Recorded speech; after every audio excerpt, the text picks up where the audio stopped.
നമ്മൾ കഴിഞ്ഞ പ്രാവശ്യം പമ്പും നോസിലും ക്ലീൻ ചെയ്ത സമയത്ത് പമ്പിൻ്റെ ഈ ഭാഗം ഭയങ്കര കംപ്ലൈൻ്റ് ആയിരുന്നു. ആ വീഡിയോ കാണാത്തവർ കണ്ടാൽ മനസ്സിലാവും എന്തുകൊണ്ടാണ്. ക്യാൻസാഫ്റ്റ് എന്ന് പറഞ്ഞാൽ നമ്മൾ പമ്പിൻ്റെ മുകളിൽ നിന്ന് വരുന്ന അന്ന് കഴിഞ്ഞ വീഡിയോയിൽ നിങ്ങൾ കണ്ടിട്ടുണ്ടാവും. ഇത് നമ്മൾ മാറ്റാൻ കാരണം ഈ ഒരു പ്രശ്നം കൊണ്ടാണ്. അപ്പോൾ നമ്മൾ എഞ്ചിനായിട്ട്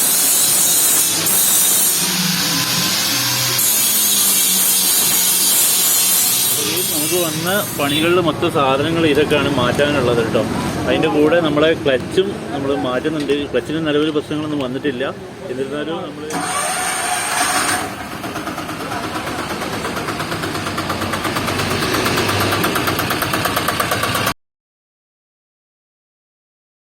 ഹൈ ഗൈസ്, കോഴിക്കോടൻ റിക്ഷ ചാനലിലേക്ക് എല്ലാവർക്കും സ്വാഗതം.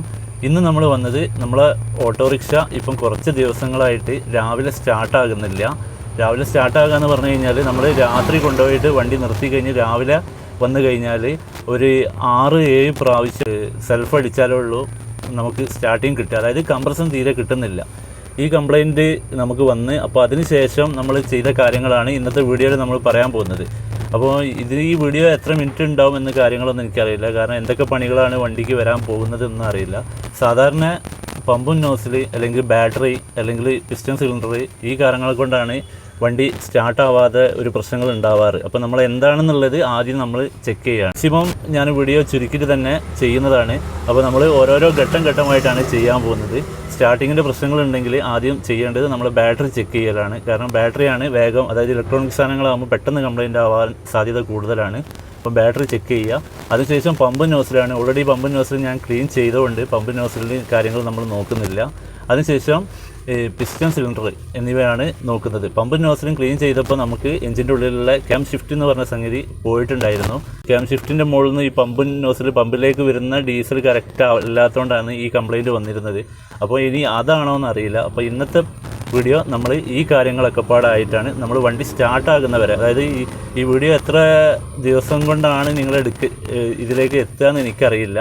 അപ്പോൾ കഴിയുന്നതും ഞാൻ വേഗം ചെയ്യുന്നതാണ്. കാരണം ഓരോരോ ദിവസം രാവിലെ ചെയ്യേണ്ടതാണ്. നിലവിലുള്ള കംപ്ലൈൻറ്റ് 6 മണിക്കൂറിലധികം വണ്ടി നിർത്തിയിട്ടിയാൽ വണ്ടി സ്റ്റാർട്ടാവാൻ വളരെ ബുദ്ധിമുട്ടുണ്ട്. 6 മണിക്കൂറിൽ അധികം. അപ്പോൾ ഈ ചില സമയങ്ങളിൽ തള്ളി സ്റ്റാർട്ട് ചെയ്യേണ്ട ആവശ്യം വരുന്നുണ്ട്.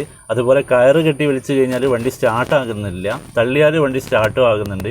അപ്പോൾ ഈ കാര്യങ്ങളൊക്കെയാണ് നമ്മൾ ഇന്നത്തെ വീഡിയോയിൽ ചർച്ച ചെയ്യാൻ പോകുന്നത്. അപ്പോൾ നമുക്ക് സമയം കളയാതെ വീഡിയോയിലേക്ക് കിടക്കാം. അപ്പോൾ ഗെയ്സ്, നിങ്ങളിപ്പം കണ്ടുകൊണ്ടിരിക്കുന്നത് നമ്മൾ എങ്ങനെയാണ് ഈ സ്റ്റാർട്ടിങ്ങിൻ്റെ കംപ്ലൈൻറ്റ് എന്നാണ്. അപ്പോൾ നമുക്ക് ഈ 6 പ്രാവശ്യം ഞാൻ ഓൾറെഡി ഇവിടെ സെൽഫ് അടിക്കാൻ പോകുന്നുണ്ട്. അപ്പോൾ ഓരോരോ ഭാഗങ്ങൾ ബാക്കിലും ഫ്രണ്ടിലും സൈഡിലും നിൽക്കുള്ള വീഡിയോകളാണ് നിങ്ങൾ കണ്ടുകൊണ്ടിരിക്കുന്നത്. ഓരോ പ്രാവശ്യം സെൽഫ് അടിക്കുമ്പോഴും നമുക്ക് മനസ്സിലാക്കാൻ പറ്റുന്നുണ്ട് കംപ്രഷൻ തീരെ കിട്ടുന്നില്ല. ആ ഒരു വിഷയം കൊണ്ടാണ്. പിന്നെ കുറച്ച് പുക മാത്രമാണ് തള്ളുന്നത്. അപ്പോൾ എന്താണ് കംപ്ലൈൻറ്റ് എന്നുള്ളത് നമുക്ക് ചെക്ക് ചെയ്ത് കഴിഞ്ഞാൽ തന്നെയുള്ളൂ നമുക്ക് മനസ്സിലാവുക. അധിക ദിവസങ്ങളിലും ഇപ്പോൾ എനിക്ക് ഏകദേശം തോന്നുന്നു ഒരു 10 ദിവസമെങ്കിലുമായി ഈ ഒരു കംപ്ലൈൻറ്റ് വന്നിട്ട്. അപ്പോൾ ഇനി നമ്മൾ ആ ഒരു കംപ്ലൈൻറ്റ് മാറ്റിയില്ലെങ്കിൽ മറ്റൊരു കംപ്ലൈൻറ്റിലേക്ക് പോകാൻ സാധ്യത ഉള്ളതുകൊണ്ടാണ് നമ്മൾ ഈ കംപ്ലൈൻറ്റ് പെട്ടെന്ന് മാറ്റാൻ തീരുമാനിച്ചത്. അപ്പോൾ ഗെയ്സ്, നമ്മൾ 2ാമത്തെ ദിവസത്തിലേക്ക് വന്നു. അപ്പോൾ നമ്മളെ നാട്ടിലുള്ള ഒരു ബസ് സ്റ്റോപ്പാണ്. ഇവിടെ എപ്പോഴും നമ്മളെ സുഹൃത്തുക്കളും അയൽവാസികളും എല്ലാവരും നാട്ടുകാരൊക്കെ ഉണ്ടാകുന്നതാണ്. അപ്പോൾ എന്ത് സഹായത്തിനും എപ്പോഴും ഈ ഏരിയയിൽ ആളുകൾ ഉണ്ടാകുന്നതുകൊണ്ട് നമുക്ക് വളരെ ഉപകാരമാണ്. ഇനിയിപ്പോൾ വണ്ടി തന്നെ ഇതേമാതിരി എടുത്ത് വേറൊരു വണ്ടിയിലേക്ക് വെക്കണമെങ്കിലും അതിനുള്ള ആളുകൾ വരെ നമ്മളെ ഈ ബസ് സ്റ്റോപ്പ് പരിസരത്ത് ഉണ്ടാവാറുണ്ട്. ഇപ്പോൾ നമ്മളെ സിനേശേട്ടന്, സനൂപ്, കണ്ണന്, പിന്നെ നമ്മളെ ക്യാമറ പിടിക്കുന്നത് ജിതേഷ് എന്നാണ്. അപ്പോൾ ഇവരോടൊക്കെ ഈ സന്ദർഭത്തിൽ ഞാൻ സ്പെഷ്യൽ താങ്ക്സ് പറയാണ്. എനിക്ക് ആദ്യം ബജാജിൻ്റെ വണ്ടിയുള്ള സമയത്തും തള്ളാനൊക്കെ ഇതുപോലെ ഒരുപാട് സുഹൃത്തുക്കൾ ഇവിടെ ഉണ്ടാവാറുണ്ടായിരുന്നു. അപ്പോൾ ഞാൻ വീണ്ടും അവരോട് നന്ദി പറയാണ്. ഇവർ തള്ളിത്തരുന്നത് കൊണ്ടാണ് നമ്മൾ തള്ളിത്തരുന്ന സ്റ്റാർട്ട് ചെയ്യുന്ന ആ വീഡിയോ നമുക്കിവിടെ അപ്ലോഡ് ചെയ്യാൻ കഴിയുന്നത്. അപ്പോൾ ഗെയ്സ് നമ്മൾ വീണ്ടും മൂന്നാമത്തെ ദിവസത്തിലേക്ക് വന്നു. വീണ്ടും ഈ ബസ് സ്റ്റോപ്പിൻ്റെ പരിസരത്ത് തന്നെയാണ് നമ്മൾ വണ്ടി നിർത്തിയിട്ടത്. അതായത് നമുക്ക് ഇവിടെ രാവിലെ തന്നെ ഒരു വർക്ക് ഇട്ട്, ഇതാണ് നമ്മൾ തുടങ്ങാൻ പോകുന്ന വർക്ക്. നമ്മൾ ബാറ്ററീൻ്റെ ഒരു കണക്ഷൻ ഊരി വെക്കുകയാണ്. ഊരി വെച്ചിട്ട് നമ്മൾ വർക്ക്ഷോപ്പിലേക്ക് പോകണം, അതായത് ഇലക്ട്രീഷ്യൻ്റെ അടുത്തേക്ക്. ഞാൻ ഓൾറെഡി ഇവിടെ നെറ്റ് ബോൾട്ടൊക്കെ നേരത്തെ ലൂസാക്കി വെച്ചതാണ്. അപ്പോൾ വീഡിയോ എടുക്കുന്നതിന് മുമ്പ് ആ വർക്ക് ഞാൻ ചെയ്തതായതുകൊണ്ട് പെട്ടെന്ന് ദൂരാൻ പറ്റും. അതിനുശേഷം വീണ്ടും നമ്മൾ സുഹൃത്തുക്കളെ കൊണ്ട് തള്ളി സ്റ്റാർട്ട് ചെയ്യുകയാണ്. അപ്പോൾ ഗെയ്സ് നമ്മൾ മുന്നേ നമ്മളെ വീഡിയോയിൽ കണ്ടിരുന്നു രാജീവേട്ടൻ്റെ വീട്ടിൽ പോയതാണ്. അപ്പോൾ മൂപ്പര് ഫ്രഷൊക്കെ ആവുന്നതിന് മുമ്പ് തന്നെ ഞാൻ വീട്ടിലെത്തി. മൂപ്പര് വേഗം എൻ്റെ വണ്ടീൻ്റെക്ക് നോക്കാൻ വന്നത്. ഏത് അവസരത്തിലും മൂപ്പര് ഉണ്ടാവുന്നതാണ്. അപ്പോൾ മൂപ്പരോട് നന്ദി പറയുകയാണ് ഈ സമയത്ത്. അപ്പോൾ വണ്ടീൻ്റെ ബാറ്ററി എത്ര വാൾട്ട് ഉണ്ടെന്ന് നമ്മൾ ചെക്ക് ചെയ്യാണ്. പിന്നെ ഈ പ്ലാസ്റ്റിക് കയറുകൊണ്ട് ഞാൻ നെഗറ്റീവായിരുന്നു ഞാൻ ഊരിയത്. അതുകൊണ്ട് നല്ലോണം കവറൊക്കെ ചെയ്ത് വീണ്ടും ഷോർട്ട് ആവാതിരിക്കാനൊക്കെ വേണ്ടിയിട്ട്. അപ്പോൾ 13:10 ഇതിൽ കാണിക്കുന്നത്. അതായത് ബാറ്ററി നല്ല പവറിൽ തന്നെ ഉണ്ട്. നമുക്ക് 12:10 മുതൽ, അതായത് 12 മുതൽ നമുക്ക് വേണം വണ്ടി രാവിലെ ഒറ്റയടിക്ക് സ്റ്റാർട്ട് ചെയ്യാൻ. 12 ഒരു കാരണവശാലും കുറയരുത്. അപ്പോൾ പുള്ളിക്കാരൻ ബാറ്ററിയൊക്കെ ഓക്കെ ആണെന്ന് പറഞ്ഞ് പിന്നെ എല്ലാ വീഡിയോ എടുക്കാനും മൂപ്പര് നല്ലവണ്ണം സപ്പോർട്ടാണ് കേട്ടോ ഈ പുള്ളിക്കാരനെ. അപ്പോൾ ഇപ്പോൾ മൂപ്പര് ഫ്രഷ് ആവാത്ത ഒരു സമയമായതുകൊണ്ട് ഞാൻ മൂപ്പര് മുഖമൊന്നും വീഡിയോയിൽ കാണിക്കുന്നില്ല. അപ്പോൾ ബാറ്ററിക്ക് ഒരു കംപ്ലൈൻറ്റും ഇല്ല, സെൽഫിനൊരു കംപ്ലൈൻറ്റും ഇല്ല എന്നൊക്കെ പുള്ളിക്കാരൻ ചെക്ക് ചെയ്തിട്ട് പറഞ്ഞ്. ഇനി നമുക്ക് നമ്മളെ വർക്ക്ഷോപ്പിലേക്കാണ് പോകേണ്ടത്.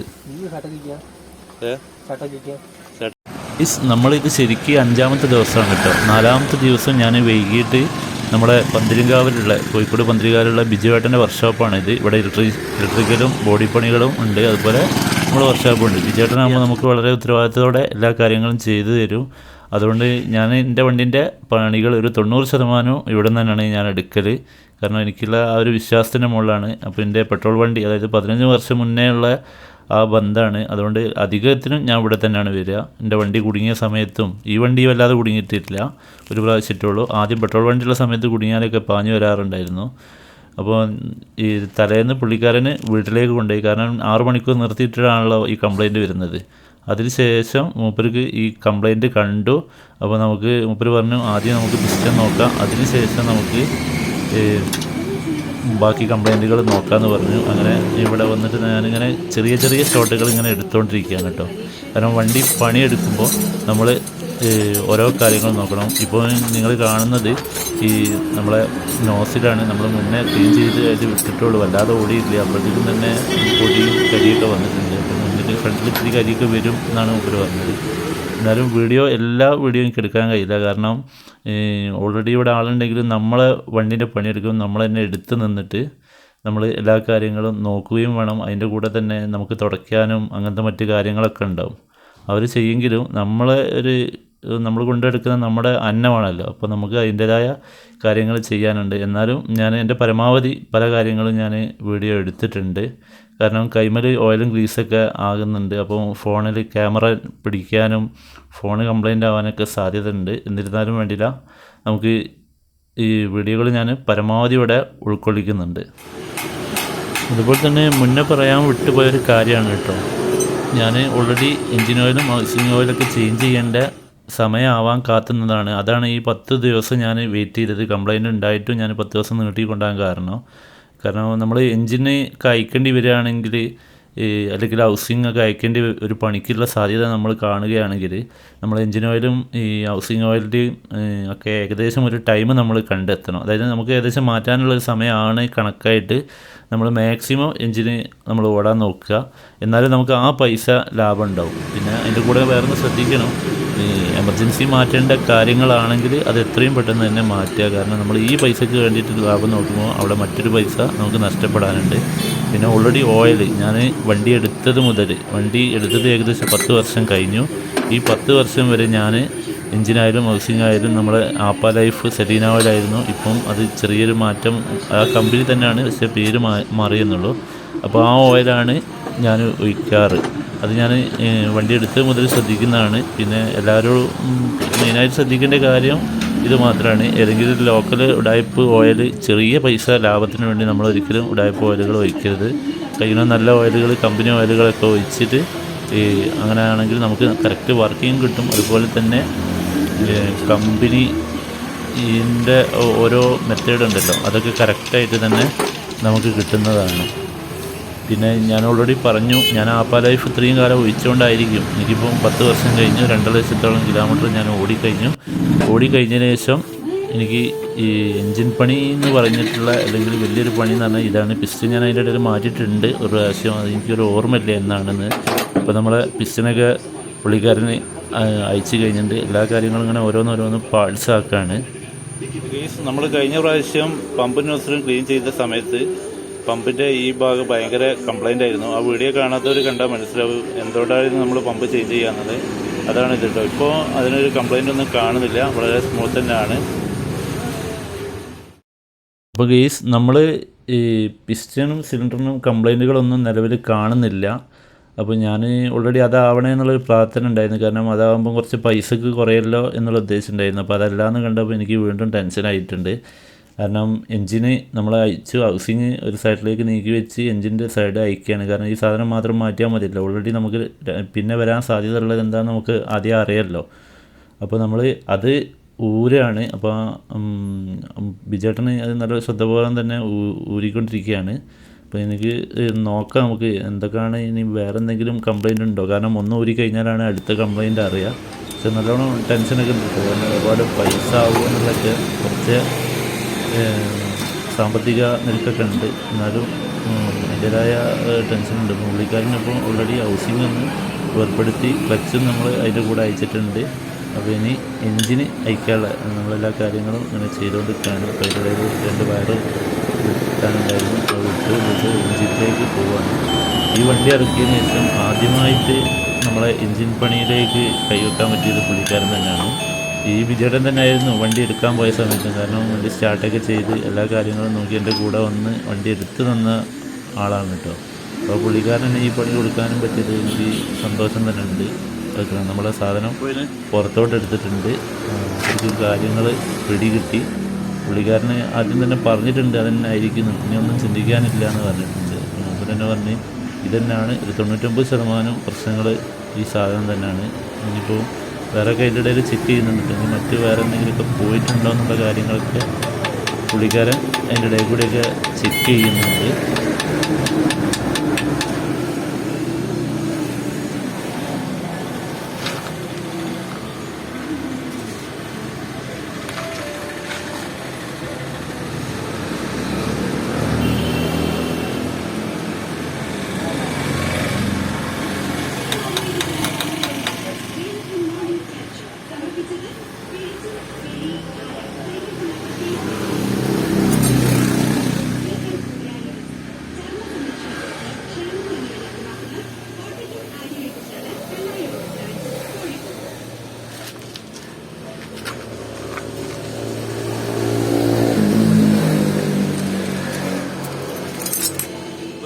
നമ്മളെ വണ്ടിക്കുള്ള മെയിൻ കാരണം ഇതാണ് കേട്ടോ. ഒന്ന് നമ്മളെ KM സോഫ്റ്റാണ് ഈ സാധനം കാണുന്നത്. അപ്പോൾ നമ്മളതിൻ്റെതാ ഇവിടെ കഴിഞ്ഞ പ്രാവശ്യം നമ്മൾ പമ്പ് നോസിലും ക്ലീൻ ചെയ്തപ്പോൾ ഞാൻ ഓൾറെഡി വീഡിയോനെ കുറച്ച് നേരത്തെ കാണിച്ചു തന്നിരുന്നു.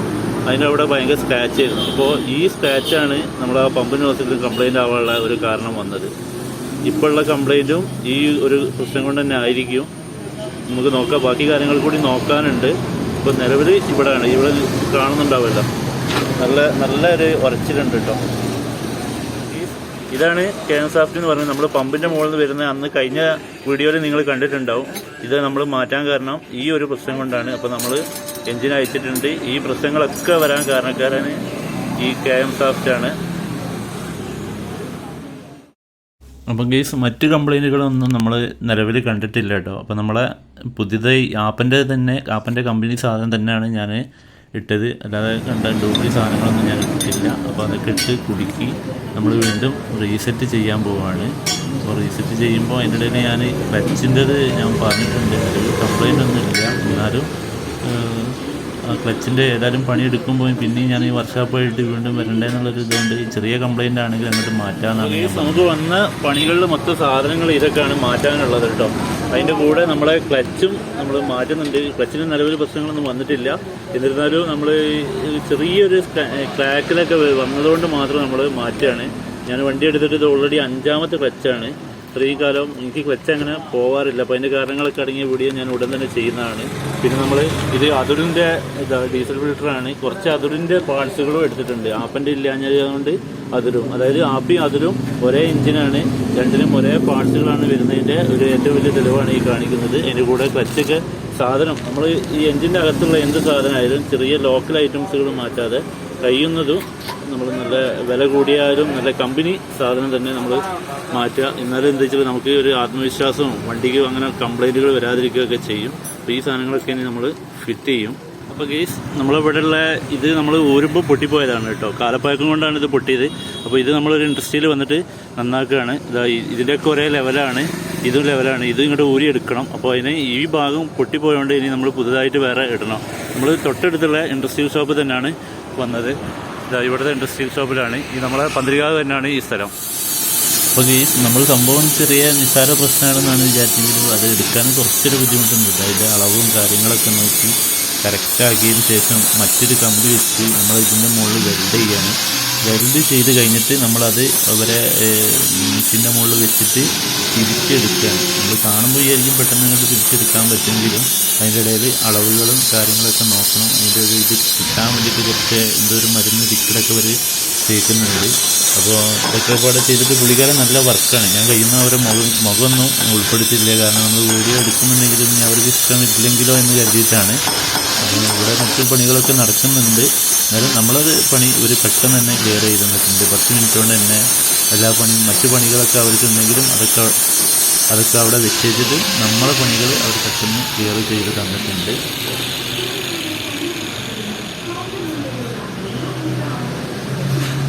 അപ്പോൾ ഗെയ്സ് നമ്മൾ സാധനം മാറ്റേണ്ട നിൽക്കുകയാണ്.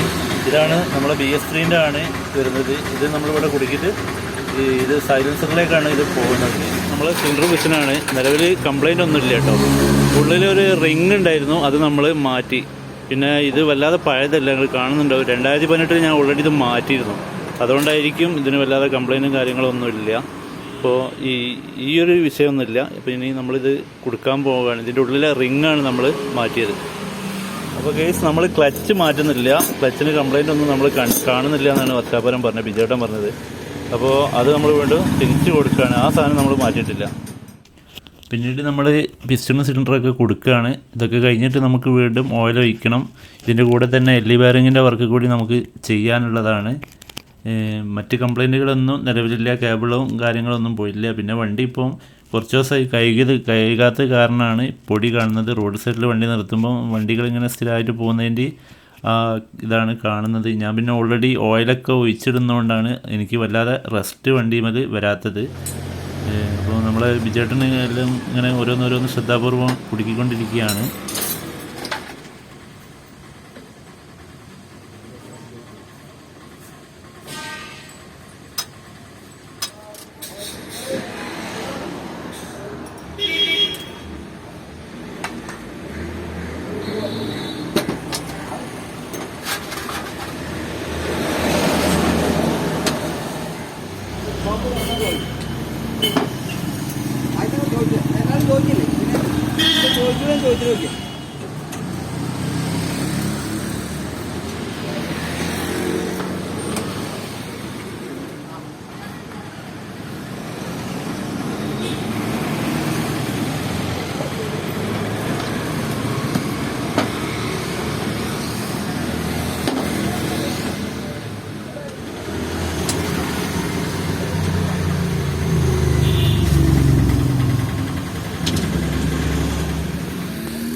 ഇനി നമ്മൾ എല്ലി വയറിങ് മാറ്റുകയാണ് ഓയിൽ ചേഞ്ചിങ്ങിൻ്റെ കൂടെ. അപ്പോൾ ഓൾറെഡി ഞാൻ മുന്നേ പറഞ്ഞിരുന്നു എല്ലാം സമയമായിട്ടുണ്ട്. ഞാൻ 10,000-ൻ്റെതാണ് ചെയ്യാറുണ്ടെങ്കിലും ഓരോ 7,000-നും, അതായത് എല്ലി വയറിങ് 20,000 ആണെങ്കിലും ഞാൻ 14,000 തന്നെ മാറ്റാറുണ്ട്. നമുക്ക് 20 വരെ ഉപയോഗിക്കാം, പക്ഷേ ഞാൻ മാക്സിമം വല്ലാതെ നീട്ടാതെ ചെയ്യാറുണ്ട്. പിന്നെ എല്ലി വയറിങ്ങൊക്കെ ഞാൻ ഓൾറെഡി പറഞ്ഞു, അതൊക്കെ ഞാൻ കമ്പനി സാധനമാണ് ഇടാറ്. നമ്മളൊരു 10 റുപ്യേൻ്റെ വില കുറവിന് വേണ്ടിയിട്ട് ഈ ചെറിയൊരു സാധനം നമ്മളവിടെ ഫിറ്റ് ചെയ്താൽ അത് മുന്നേ, അതായത് കുറേ ആദ്യമൊക്കെ ഇറങ്ങിയ ആപ്പുകളിലൊക്കെ നമുക്കറിയാം ഇത് പൊട്ടിയിട്ട് അത് കാരണം എഞ്ചിൻ പണി വരാറുണ്ട്. അപ്പോൾ നമ്മൾ ഈ ബുദ്ധിമുട്ടില്ലാതിരിക്കാൻ വേണ്ടിയിട്ടാണ് നമ്മൾ എൽ വയറിങ് തന്നെ ഇനി കമ്പനി 20,000 പറയുന്നുണ്ടെങ്കിലും നമ്മൾ 14,000-നും 15,000-നും അധിക സുഹൃത്തുക്കളും 18,000-ത്തിലൊക്കെയാണ് മാറ്റല്. അത് മെയിനായിട്ട് ശ്രദ്ധിക്കുക. നമ്മൾ കൂടുതൽ സമയം കൊണ്ടുപോയി കഴിഞ്ഞാൽ അതിന് തേയ്മാനം കാര്യങ്ങളും വന്ന് ഈ എൽ വയറിങ് എന്ന് പറഞ്ഞ സാധനം പൊട്ടിയിട്ട് ഈ എൻജിൻ്റെ ഉള്ളിൽ വന്ന് മറ്റ് സാധനങ്ങൾക്കൊക്കെ കംപ്ലൈൻറ്റ് വരലുണ്ട്. അപ്പോൾ കഴിയുന്നതെന്നല്ല പരമാവധി എല്ലാവരും നമ്മളെ ഒരു കമ്പനി പറഞ്ഞാലും 2,000-3,000 കിലോമീറ്റർ താഴെയായിട്ട് നമ്മൾ പണികളെടുക്കുക. ഇപ്പോൾ നമ്മൾ ഇതൊക്കെ നല്ലോണം തുടച്ച് വൃത്തിയാക്കിയിട്ട് ഓയിൽ ചെയ്യുകയാണ്. ഇതിൻ്റെ കൂടെ തന്നെ ഞാൻ വീഡിയോൻ്റെ ഉള്ളിൽ ഉൾപ്പെടുത്താം എന്ന് കരുതിയിട്ടാണ് എഡിറ്റ് ചെയ്യുമ്പോഴാണ് ഈ വോയിസ് ഇതിൻ്റെ ഇടയിൽ കൂടി ഞാൻ കൊടുക്കുന്നത്. അപ്പോൾ നമുക്കിതിനൊക്കെ പാടെ ടോട്ടൽ വന്ന എമൗണ്ട് ലേബർ ചാർജ് അടക്കം ഏകദേശം ചെറിയൊരു മാറ്റം ഉണ്ടാവും. അതായത് ഒരു 200-300 റുപ്യൻ്റെ മാറ്റങ്ങൾ ഒരു പക്ഷേ ഉണ്ടാവാം. കാരണം എനിക്ക് കറക്റ്റ് കണക്റ്റ് ഇൻഡസ്ട്രിയിലും അവിടെയും ഇവിടെയൊക്കെ പോയതുകൊണ്ട് നമുക്ക് ചെറിയൊരു ഒരു എമൗണ്ടിൻ്റെ കണക്ക് നമുക്ക് മിസ്റ്റേക്ക് ഉണ്ട്. നമുക്ക് വന്ന പൈസ വന്നത് 7,000 രൂപേൻ്റെ അടുത്ത് വന്നിട്ടുണ്ട് ഈ വർക്കിനും എല്ലാം കൂടിയും. പിന്നെ നമ്മൾ ഇത്രയും കുറച്ച് മെനക്കെടും. പിന്നെ ഓൾറെഡി ഞാൻ പറഞ്ഞു ഇത് ആപ്പാ ലൈഫ് ഓയിൽ തന്നെയാണ്. ഇപ്പോൾ പുതിയ കമ്പനി, അതായത് അവരെ തന്നെ മറ്റൊരു പഴയ വീഞ്ഞ് പുതിയ കുപ്പിയിൽ എന്ന് പറയില്ലേ, അതുപോലെ തന്നെ അതേ ഓയിൽ തന്നെയാണ് സാധനം. ആപ്പാ ലൈഫ് നിർത്തിയതിന് ശേഷം അവർ മറ്റൊരു പേരിട്ടതോ അങ്ങനെ എന്തോ ആണ്. എന്തായാലും ഓയിൽ സെയിമാണ്. കമ്പനിക്ക് കൊടുക്കുന്നത് ഈ ഓയിലാണ്. അപ്പോൾ ആ ഓയിലാണ് ഞാനിവിടെ ഒഴിക്കുന്നത്. ഹൗസിങ്ങിലും അത് തന്നെയാണ്. പക്ഷേ ഇപ്പോൾ നമ്മൾ എൻജിൻ പണി കഴിഞ്ഞുകൊണ്ട് ലേശം കട്ടി കൂടുതലുള്ള ഓയിൽ നമ്മൾ ഹൗസിങ്ങിന് കൊടുക്കുന്നുണ്ട്. ഇപ്പോൾ നമ്മൾ പണികളൊക്കെ കഴിഞ്ഞിട്ടുണ്ട്. അപ്പോൾ വിചേട്ടന് സ്റ്റാർട്ട് ചെയ്തിട്ട് ചെക്ക് ചെയ്യുകയാണ് ചില എന്തെങ്കിലും പോരായ്മകളോ എന്തെങ്കിലും കാര്യങ്ങളൊക്കെ ഉണ്ടോ എന്ന്. ഇവിടെ ഓൾറെഡി ടെർമിനേറ്റ് കുടുക്കി. ഇപ്പം വണ്ടി സ്റ്റാർട്ടിങ്ങിലാണ്. ഇനി നമ്മൾ ഫൈനലായിട്ടില്ല. നമ്മളെ പണികളൊക്കെ ഏകദേശം ഞാൻ പറഞ്ഞല്ലോ കഴിഞ്ഞിട്ടുണ്ട്. എന്നിരുന്നാലും അവർക്ക് നല്ലോണം ഒന്ന് ചെക്ക് ചെയ്യും. പിന്നീട് ഞാൻ വീഡിയോ എടുക്കാൻ വേണ്ടിയിട്ട് നമ്മളെ വണ്ടി നന്നാക്കുമ്പോൾ വിജേട്ടൻ്റെ ഹെൽപ്പറാണിത്. പണികളൊക്കെ അറിയാം, അവനും എടുക്കാറുണ്ട് പണികളൊക്കെ. അപ്പോൾ നമുക്കിത് സ്റ്റാർട്ട് ചെയ്ത് നമ്മളൊന്ന് വർക്കിങ്ങൊക്കെ നോക്കുകയാണ്. ഇനി നമ്മൾ ഒരു 12 മണിക്കൂർ അല്ലെങ്കിൽ 24 മണിക്കൂറെങ്കിലും വണ്ടി നിർത്തിയിടുകയാണ് നാട്ടിലേക്ക് കൊണ്ടുപോയിട്ട്. അതിനുശേഷം അടുത്ത ദിവസത്തെ വീഡിയോ. നമ്മളെ ഈ കംപ്ലൈൻറ്റിൻ്റെ അവസാന ഭാഗമാണ് കേട്ടോ. ഇതിൻ്റെ മെയിനായിട്ട് നമ്മൾ തുടക്കത്തിൽ പറഞ്ഞു വണ്ടി രാവിലെ സ്റ്റാർട്ടിങ് ചെയ്യാത്ത പ്രശ്നമായിരുന്നു. അപ്പോൾ ഇതിന് മുന്നേ നമ്മൾ ചെയ്ത പമ്പ് നോസിലും ക്ലീൻ ചെയ്യുന്ന വീഡിയോയിൽ നമ്മൾ സബ്സ്ക്രൈബർ തന്നെ പറഞ്ഞിരുന്നു ഇതിൻ്റെ ഈ കംപ്ലൈൻറ്റ് മാറ്റിയാൽ പെട്ടെന്ന് സ്റ്റാർട്ടാവും എന്നുള്ളത്.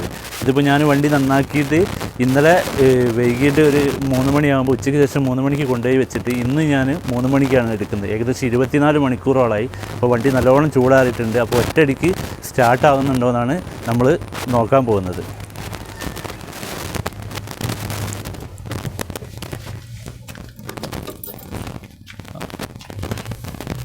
അപ്പോൾ നമ്മൾ ചാവി തിരിച്ചിട്ടുണ്ട്. ചാവി തിരിച്ച് ഞാൻ പറഞ്ഞു 24 മണിക്കൂറോളായിട്ടോ നമ്മൾ വണ്ടി ഇവിടെ കൊണ്ടുപോയി വെച്ചിട്ട്. അപ്പോൾ നമ്മൾ സ്റ്റാർട്ട് ചെയ്ത് നോക്കാം എന്താണ് സ്ഥിതി കാര്യങ്ങൾ എന്നൊക്കെ ചെയ്ത് നോക്കാം.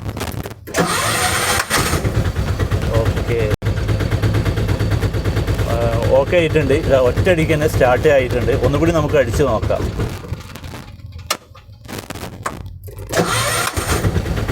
അപ്പോൾ ഒറ്റയടിക്ക് തന്നെ വാഹനം സ്റ്റാർട്ടായിട്ടുണ്ട്. നമ്മൾ മൂന്നാമത് ഒരു പ്രാവശ്യം കൂടി അടിക്കുകയാണ്. നമുക്ക് ഒരു പ്രാവശ്യം സ്റ്റാർട്ടായാൽ ഓൾറെഡി മുന്നേ സ്റ്റാർട്ട് ആവാറുണ്ട്. അപ്പോൾ ഒന്നുകൂടി നമുക്ക് അടിച്ച് നോക്കാം.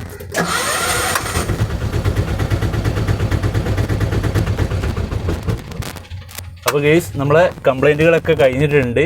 നമ്മളെ മുന്നേ ഒരു സബ്സ്ക്രൈബർ പറഞ്ഞിരുന്നു ഈ ക്യാം ഷിഫ്റ്റ് കൂടി മാറ്റണമെന്ന്. അപ്പോൾ അത് മാറ്റിയപ്പോൾ തന്നെയാണ് ഈ കംപ്ലൈൻറ്റ് നമുക്ക് മാറിയത്. അതിന് മുന്നേ പമ്പ് നോസിലിനും കംപ്ലൈൻറ്റ് വലിവും മറ്റു കാര്യങ്ങളായിരുന്നു. അതായത് വലിവ്, വണ്ടിക്ക് ഡീസൽ കൂടുതൽ ചിലവ് ഇന്ന് കാര്യങ്ങളായിരുന്നു. പക്ഷേ ഈ ക്യാം ഷിഫ്റ്റിൻ്റെ കംപ്ലൈൻറ്റ് വണ്ടി സ്റ്റാർട്ടാവാത്തതായിരുന്നു. അപ്പോൾ ഇതോടെ ഇന്നത്തെ വീഡിയോ അവസാനിക്കുകയാണ്. അപ്പോൾ നമ്മൾ ഈ കുറച്ച് ദിവസമായിട്ട് എടുത്ത വീഡിയോകളാണ്. അപ്പോൾ അതിലെന്തെങ്കിലും അപാകതകളൊക്കെ ഉണ്ടെങ്കിൽ നിങ്ങൾ ക്ഷമിക്കുക. അപ്പോൾ നമ്മളെ വീഡിയോ ആദ്യമായിട്ട് കാണുന്നവരുണ്ടെങ്കിൽ സബ്സ്ക്രൈബ് ചെയ്യുക. വീഡിയോ ഇഷ്ടമായിട്ടുണ്ടെങ്കിൽ ലൈക്ക് ചെയ്യുക. അപ്പോൾ മറ്റൊരു വീഡിയോയുമായി ഉടൻ വരുന്നതായിരിക്കും. Thank you.